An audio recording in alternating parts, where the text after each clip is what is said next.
Welcome back to Syllables Spell Success. We've looked at Greek and Latin. Now we're going to look at a few of the other languages that have combined to make English.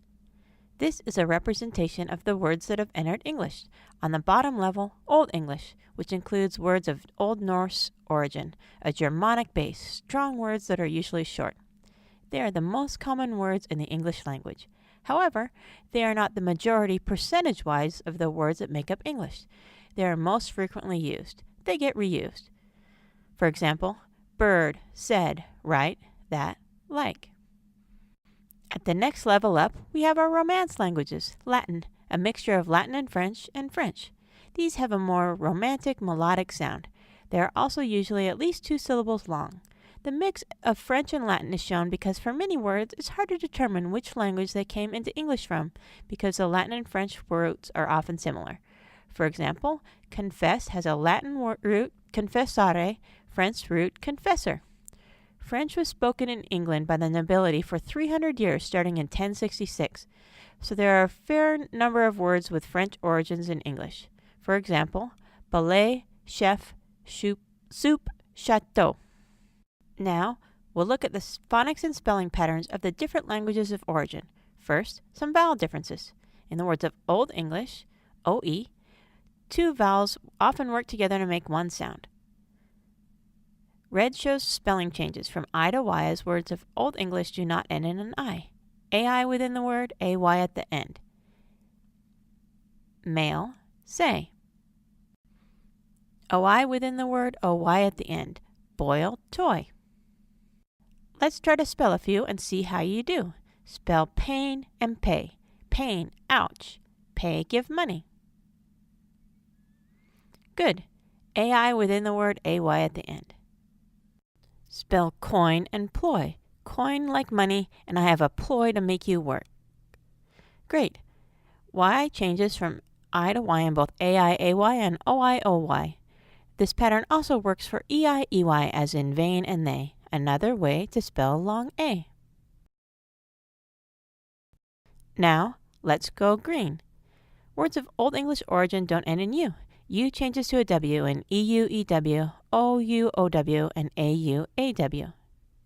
W is actually working as a vowel. You can check out W Can Be a Vowel YouTube video for a complete explanation.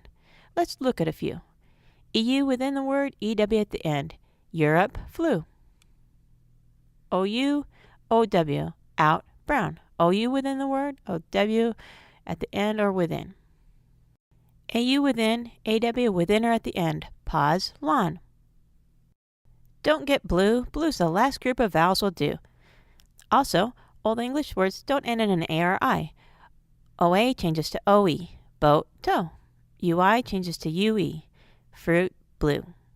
So, in review, Old English words often have 2-letter vowel teams. In Latin, usually there is only a single vowel. But when 2 vowels are together in words of Latin origin, they will often divide between vowels with each vowel making a sound, as in audio. Audio also has Romance language sound of I. In Spanish words and some words of Latin origin, I says long E. In words of French origin, you will sometimes have 3-letter vowel team, as in bureau.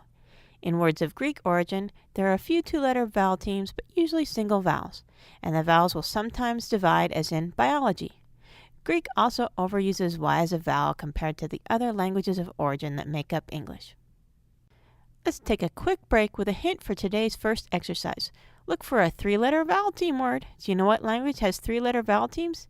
Do this and a few more. See you back in 2 minutes. Now, silent letters. There are often teams of 2 letters that always work together to make one sound in Old English or Greek. Old English, KN, WR at the beginning, MB at the end, and GN anywhere in the word work together to make one sound. In Greek, it often happens with teams of letters starting with P. French often has single silent letters, a silent H at the beginning or a silent S at the end. GN is silent in Old English origin words but pronounced in Latin like in signal or French like in poignant. Now, ending vowels. Long E at the end of the word usually spelled with a Y in English or Greek but can be spelled with an IE at the end of French words like caddy, calorie. Long O, usually spelled with a single O at the end of Romance languages and Greek, radio Latin, taco Spanish, telephoto Greek, but normally spelled with an OW in Old English origin, as in yellow. Now, phonics of French origin. OU in Old English says ow, but in French it says oo, as in soup. CH will say sh in words of French origin, cha, Old English, and ka in Greek. Also, French has a special sound je, as in garage. French also has some unusual ending sound patterns, a double consonant followed by an E. Also, ET long A ballet, OT long O, endings QUE, GUE, and EUR. We can now finish up our language of origin worksheet. 2 minutes. We're going to look at the difference between stress and accent pattern in words of Old English and Latin origin. The stress is different between languages, but each language of origin has a consistent pattern of stress for words that come from that language. Old English, main part of the word is accented. Believe, believable, unbelievable. Latin words are either accented on the second or third to last syllable. 2-syllable Latin words are always accented on the first syllable. Democracy, impediment, millennium, pencil, contagious, productive. This is explained in more detail in Phonics Lesson 27. The phonics, word length, and syllable stress of the language of origin all come together to make a different sound and feel for each language of origin. This shows all the changes together on one slide. You can use this knowledge to become a more powerful writer. A fiction book set in medieval England would be more powerful with an overuse of words of Old English origin. A hard science fiction novel would be more powerful with less Old English words and more words of science from Latin and Greek. Hemingway wrote powerfully by choosing vivid words of mainly Old English origin. Shakespeare used the power of all the languages, comparing and contrasting the short, powerful Old English words with longer French, Latin, and Greek words. This next exercise won't turn you into Shakespeare or Hemingway overnight, but it will give you some ideas for improving your writing. Your assignment is to write 3 similar sentences using first primarily words of Old English origin, then mainly Latin words, then with Greek. Does that sound hard? There's a word origin choice grid to help. Look up the Old English column of words on the left and pick 3 or 4 words you want to write about, then circle that row all the way across. We'll zoom in to show just these 3 rows. Narrowing your choices makes it easier to make sentences. The bold words are from roots of several languages, for example, story from Old English and Latin, and history from both Latin and Greek. If we pick the Old English words tale, boat, and old, we can make the sentence, "This is a tale of an old boat." Latin, "An ancient maritime legend exists." And Greek, "The archaic myth is nautical." Time to make your own sentences. See you back in 5 minutes. Today's Webster table, 100, is accented on the second syllable. Unaccented syllables will sometimes schwa.